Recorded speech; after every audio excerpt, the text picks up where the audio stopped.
For years, China's tech sector has been powered by this relentless work ethic they call 969. But here's the big question. Is this the secret sauce to its incredible technological dominance, or is it a ticking time bomb that's about to blow up in its face? Let's get into it.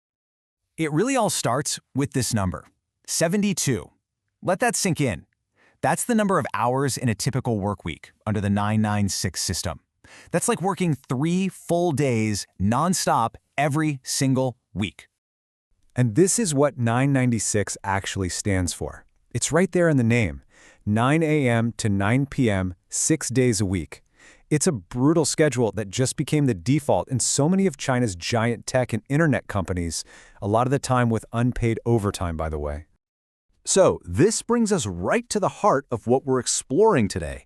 Is this work culture the very engine that built China's tech giants, or is it a recipe for mass burnout that's just completely unsustainable? Okay, so first, let's actually make the case for 996. Let's look at the idea that it gives China this massive, decisive, competitive advantage. And you can see that argument in action right here. Just look at the sheer speed. In the incredibly competitive electric vehicle space, Chinese automakers can take a car from a drawing on a napkin to rolling off the assembly line in just 24 months. I mean, that's nearly half the time it takes their legacy competitors. It's a staggering advantage, and you better believe the punishing hours of 9066 are seen as a key ingredient in that speed.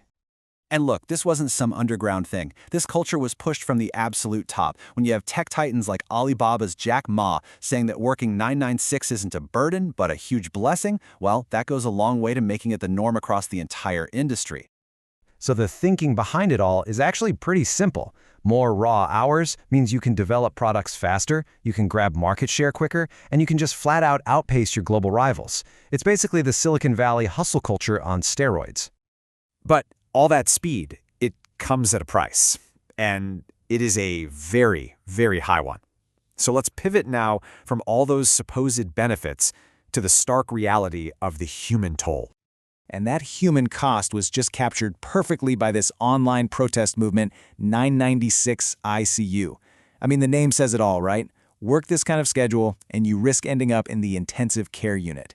It created this powerful counter-narrative that really resonated with tech workers, not just in China, but all over the world. And this isn't just a feeling, you know? The numbers here are absolutely brutal. The health consequences are severe. We're talking studies showing that the vast majority of workers in big cities, and look at that number for the IT sector that basically invented 996, are suffering from serious work-related health problems. So what do you do when the system is just too much? Well, for a lot of young people, the answer has been a kind of quiet, passive resistance they call Tang Ping, or lying flat. It's a movement where they're just consciously opting out, choosing to lower their career goals and put their own well-being first, instead of killing themselves in this culture of overwork. And you see, this isn't just about people being tired. It's about a broken social contract.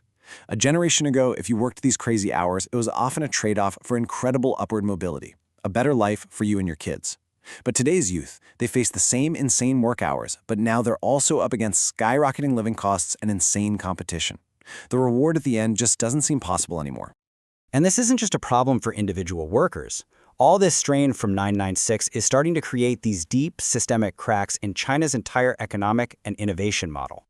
So get this, it's called the innovation paradox. Take AI, for example. China files 6 times more patents than the US. Sounds like a huge win, right? But here's the catch. US patents are cited way more often, which is a key signal of their real-world impact.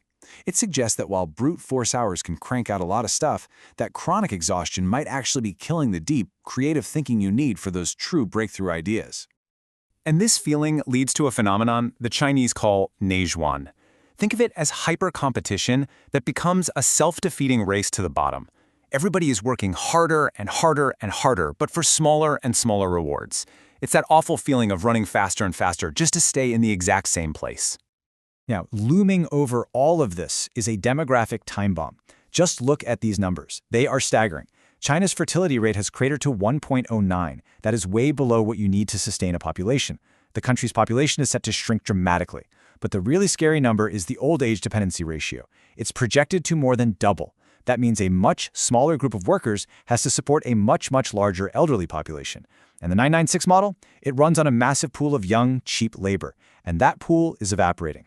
fast. So what you have here is a classic strategic trilemma. It's a pick two, because you can't have all three situation. China simply cannot maintain the 99-6 culture for economic output and fix its demographic crisis by encouraging people to have families and escape the Neijuan trap of burnout. Each one of these goals works directly against the other two. So, after laying out all the evidence, where does that leave us? What's the final verdict on the whole 996 culture?